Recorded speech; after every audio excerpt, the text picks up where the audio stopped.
नमस्कार शेतकरी मित्रांनो.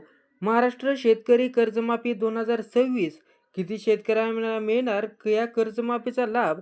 तरी संपूर्ण बातमी आपण आजच्या व्हिडिओत जाणून घेणार आहोत. तर पहा, महाराष्ट्रात पुन्हा एकदा शेतकरी कर्जमाफीचा मुद्दा चर्चेत आलेला आहे. राज्य सरकारकडून 2026साठी कर्जमाफीबाबत हालचाली सुरू झाल्याचं माहिती समोर येत आहे. बघा, शेतकरी कर्जमाफीचा मुद्दा आता पुन्हा एकदा चर्चेत महाराष्ट्रात आलेला आहे आणि 2026साठी कर्जमाफीबाबत हालचाली देखील आता सुरू झाण्यात आलेला आहे. अनेक शेतकऱ्यांना अपेक्षा आहे की कर्जमाफी व्हावी.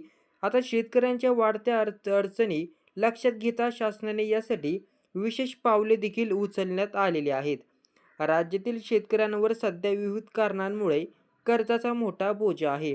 त्यात अवकाळी पाऊस, दुष्काळ, उत्पादन खर्चात झालेली वाढ, बाजारभावातील चढ-उतार आणि नैसर्गिक आपत्ती या सर्व गोष्टींमुळेच अनेक शेतकरी आर्थिक संकटात सापडलेले आहेत. अशा परिस्थितीत कर्जमाफी ही त्यांच्या दृष्टीने मोठी दिलासा देणारी योजना ठरू शकते. आता कर्जमाफी संदर्भात समितीही स्थापन करण्यात आलेली आहे. आता या समितीचे काम काय आहे तर जाणून घेऊया.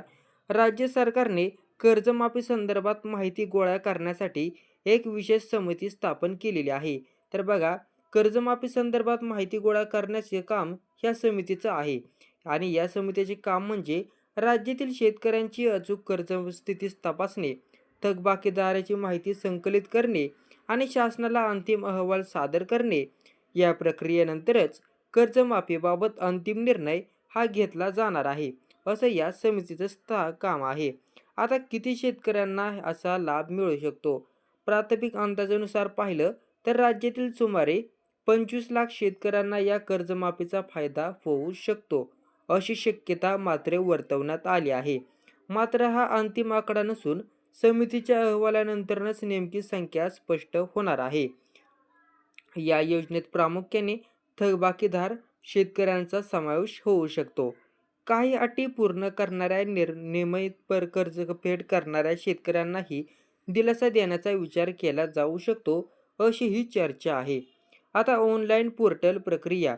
शासनाकडून शेतकऱ्यांसाठी माहिती गोळा करण्यासाठी ऑनलाईन पोर्टल सुरू करण्यात आलं आणि या पोर्टलवर शेतकऱ्यांनी त्यांच्या कर्जाची संपूर्ण माहिती, बँकेचे तपशील आणि थकबाकीची स्थिती अपडेट करणे आवश्यक आहे.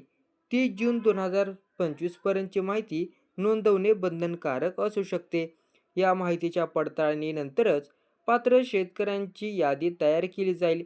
त्यामुळे शेतकऱ्यांनी अचूक आणि योग्य माहिती देणं अत्यंत महत्त्वाचं आहे. आता कर्जमाफीचे महत्त्व. कर्जमाफी ही केवळ आर्थिक मदत नसून शेतकऱ्यांना मानसिक तणावातही मोठी घट करू शकते. कर्जमाफीच्या ओझ्याखाली दबलेल्या शेतकऱ्यांना नव्याने उभारी मिळू शकते आणि शेती व्यवसायात पुन्हा गुंतवणूक करण्याची संधी निर्माण होऊ शकते. आता पुढील टप्पा काय? समितीचा अंतिम अहवाल शासनाकडे सादर केल्यानंतरनं अधिकृत निर्णय जाहीर केला जाईल.